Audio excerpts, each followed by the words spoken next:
turabasuje muraho neza n'umwanya w'amakuru agezweho mu kinyarwanda ku buryo burambuye. Aya makuru mugiye kugezwa nanjye Tanshaka Eric Kimanetsi nanjye Dativa Iradukunda. Muri aya makuru turaza kubabwira ko polisi ikorera mu karere ka Kayonza yataye muri yombi abaturage 43 bahawe izina ry'imparata bakurikiranyweho gucukura amabuye y'agaciro mu buryo butemewe n'amategeko, kwangiza ibidukikije no kurandura imyaka y'abaturage.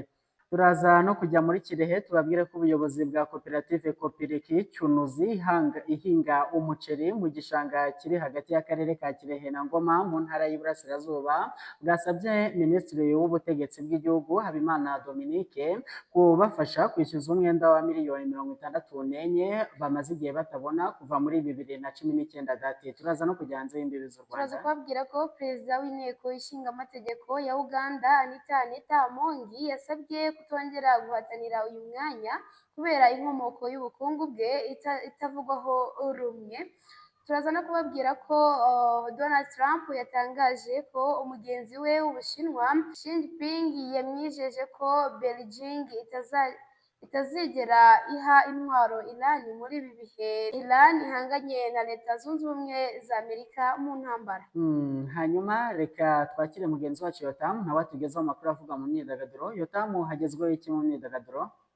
Urakoze cyane Monetsi. Turaza kubabwira ko bimaze kumenyekana ko buri gihe mu mpera z'icyumweru tubagezaho indirimbo zasohotse muri weekend. Turaza kubabwira ko abahanzi b'abanyarwanda barimo Bruce Melody, Ishimwe Clement, Bushari, Airways, Precieze, Mike Kayihura, Bruce The One, Kavutse Olivier n'abandi bakoze mu nganzo indirimbo za weekend. Tunabwira ko kandi Murindahabi Irene wamenyekanye cyane nka M Irene yemeje itariki y'ubukwe bwe na Ishimwe Liliane, umukobwa utuye mu Bubiligi bamaze igihe bakunda. Mwese nyuma tonyine kiranze cy'uko tubabwire ko urugo rw'umuhanzi Chris Brown rwatewe n'umuntu utatangajwe mu mazina ashaka kurutwika, ariko inzego z'umutekano ziratabara ndetse ukekwaho icyaha atabwa muri yombi Monetsi. Yego, hanyuma turaza mu kanya gato tuyarambure. Reka twibete gato, mwibuke gutanga ibitekerezo byanyu muri aya makuru muciye muri komenti. Turaje mu kanya.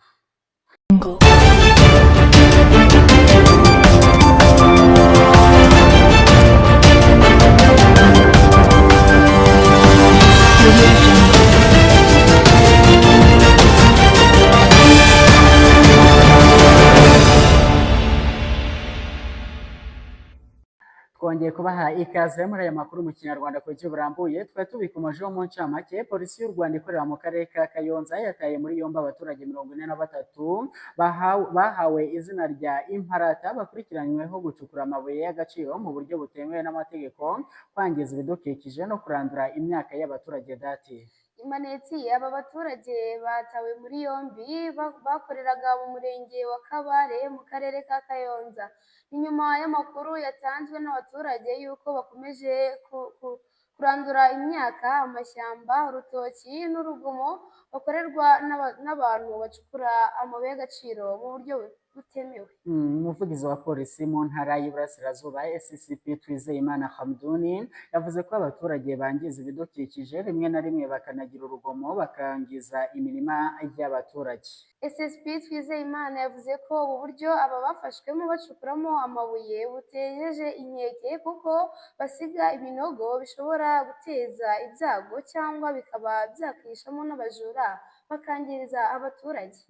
Yasabye abaturage gukomeza gutanga amakuru kugira ngo ubigiramo uruhare wese afatwe kandi abihanirwe.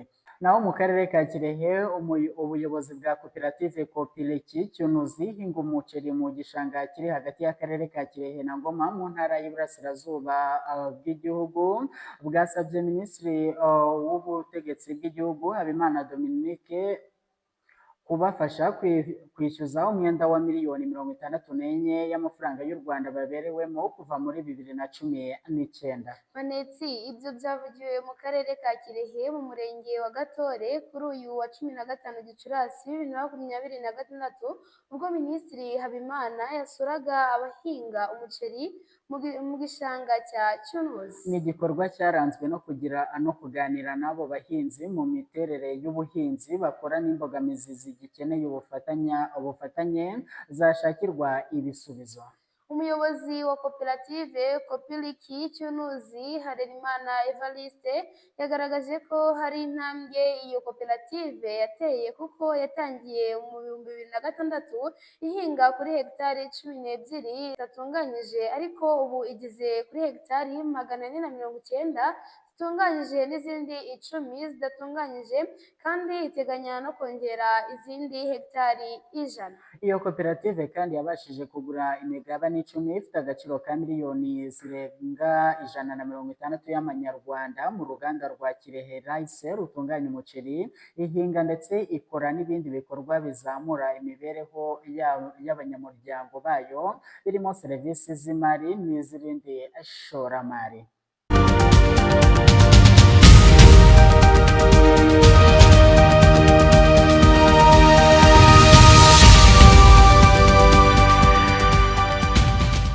Ako karango katwerekeje hanze y'imbibi z'u Rwanda muri Uganda. Perezida w'inteko ishinga amategeko ya Uganda Anita Amonge yasabwe kutongera guhatanira uyu mwanya kubera inkomoko y'ubukungu bwe itavugwaho rumwe n'ubwo butegetsi bwa Uganda dati. Televiziyo ya NTV yagaragaje ko ku wa 15 Gicurasi 2026 Amongi yatumiwe mu ngoro y'umukuru w'igihugu yayobowe na Perezida Yoweri Kaguta Museveni ndetse ko ari naho yasabiwe kurangiza manda ye akava ku ntebe isimbura izindi mu nteko. Amonge ayobora inteko ya Uganda kuva muri 2022 aherutse kuvugisha benshi nyuma yo kugaragara mu muhango w'irahira rya Perezida Museveni wabaye ku wa 12 Gicurasi yambaye ikanzu n'ikote ryayo bifite agaciro ka miliyoni 17.6 yose y'amanyarwanda dati. Yego kumana uyu munyapolitike w'imyaka 52 y'amavuko kandi avugwaho gutunga imodoka ya Rolls Royce Vulcan ifite agaciro k'ibihumbi 4 by'amadolari ubwo ni miliyoni 586 z'amanyarwanda. Umugaba mukuru w'ingabo za Uganda Gen Muhoozi Kainerugaba yatangajwe n'aya makuru avuga ko yaba we cyangwa se Perezida Museveni batigeze bagenda mu modoka ifite agaciro kageze aho ngaho k'ayo mafaranga nyine. Amongi umaze imyaka 6 mu ishyaka rya NRM riri mu butegetsi muri Gashyantare 2025 yatangaje ko abantu babishaka cyangwa batabishaka mu 2026 aziyamamariza kuyobora manda ya kabiri izarangira muri 2031. Yagize ati nyuma ya manda ya 2026 na 2031 nzasimburwa n'umuvandimwe wanjye Tayebwa kugira ngo akomereze aho nzabangejeje. Nyuma yaho nzita ku muryango wanjye nkomeze n'imirimo y'ubworozi. Yego tariki ya 15 Gicurasi Gen Muhoozi yatangarije ku rubuga rwa X ko Minisitiri w'Ingabo Jacob Marikoson Obafu yakoze neza inshingano yahawe mu myaka 5 amaze muri guverinoma bityo ko ari we ashyigikiye ngo azabe perezida w'inteko. Yagize ati yabaye minisitiri mwiza muri guverinoma yacu mu myaka 5 ishize ndagira ngo mbere na mbere mushyigikire ku mwanya wa perezida w'inteko 2026 Imana ihe Obofu umugisha. Yego Gen Muhoozi yaciye amarenga ko visi perezida w'inteko Thomas Tayebwa ashobora gusimburwa kuko yatangaje ko azageza kuri Perezida Museveni umukandida w'umugore uzajya kuri uyu mwanya. Dati reka dusoreze kuri iyi nkuru ivuga ko Donald Trump yatangaje ko mugenzi we w'Ubushinwa Xi Jinping yamwijeje ko Beijing itazigera iha intwaro Iran muri ibi bihe Tehran ihanganye na Leta Zunze Ubumwe za Amerika mu ntambara. Manetsi Trump yabitangarije mu ruzinduko rw'iminsi 2 yagiriye mu Bushinwa yaherukaga i Beijing mu 2017. Ni uruzinduko rwari rwitezweho ibiganiro bitandukanye birimo ubucuruzi, intambara ya Iran no kuganira kuri Taiwan, agace Amerika ihora ishaka ko kigenga nyamara Ubushinwa bwo bukagaragaza ko ari intara yako. Mu biganiro abakuru b'ibihugu byombi bagiranye, Trump yumvikaniye mu mvugo iciye bugufi bitandukanye n'ibyagiye biba ubwo yabaga ari kuganira n'abandi bayobozi. yavuze ko afitanye umubano mwiza na Perezida Xi Jinping ndetse ashimangira ko ari umuyobozi udasanzwe nubwo ngo abivuga benshi ntibabyemere. Abayobozi ba Amerika kandi basabye Ubushinwa gushyira igitutu kuri Iran kugira ngo yemere amasezerano yo guhagarika intambara no gufungura inzira ya Hormuz ikomeje gutuma ubukungu bw'isi buhungabana kubera izamuka ry'ibiciro by'ibikomoka kuri peteroli.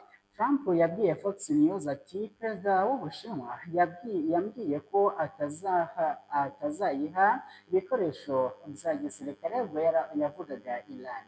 Perezida wa Amerika kandi yavuze ko Ubushinwa bwifuza ko Hormuz ko ifungurwa kuko butumiza ibikomoka kuri peteroli mu burasirazuba bwo hagati. Ati yavuze ko nabo bagura ibikomoka kuri peteroli byinshi hariya urumva ko bazakomeza kubikora. Ibi kandi byahamijwe na Minisitiri w'Ububanyi n'Amahanga wa Amerika Marco Rubio yabibwiye NBC News ko Ubushinwa budashyigikiye ibyo gukoresha imbaraga za gisirikare mu nzira ya Hormuz. Rubio kandi yavuze ko Ubushinwa budashyigikiye ko Iran yishyuza amakuru ku bwato bunyura muri iki gice binyuzwamo hafi 20% by'ibikomoka kuri peteroli bikoreshwa ku isi. Minisitiri w'Intebe wa Amerika Scott Bessent nawe yunze mu ry'abayobozi yabwiye CNBC ko Ubushinwa bwemeye gufasha kugira ngo inzira ya Hormuz ifungurwe. Itangazamakuru ryo muri Iran ryavuze ko ku wa 14 Gicurasi 2026 ko ubwato bw'Ubushinwa bwemerewe gukoresha iyi nzira. Ni mu murongo wa Iran wo kwemera ubwato bw'ibihugu by'inshuti gutambuka ariko bugakumira ubw'ibihugu bifitanye isano na Amerika na Iran. Kugeza ubu tuvugana Amerika iracyakumira ubwato bwa Iran buva cyangwa bwinjira ku byambu byayo. Ingabo za Iran zikorera mu burasirazuba bwo hagati ziherutse gutangaza ko zakumiriye ubwato 72 ndetse busenya ubundi bune kuva tariki ya 13 Mata 2026. Hanyuma reka duhinira aha twakire mugenzi wacu Yotamu mu makuru avuga mu myidagaduro.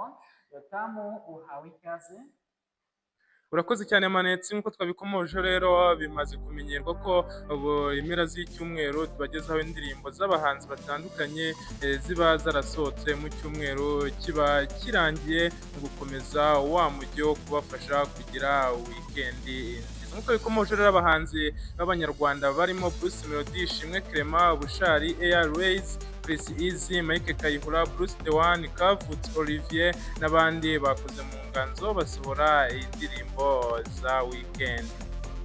Detail ya Bruce Melody yakoze mu nganzo asohora indirimbo ye nshya yise Detail, aratamo ubwiza bw'umukunzi we imbere n'inyuma.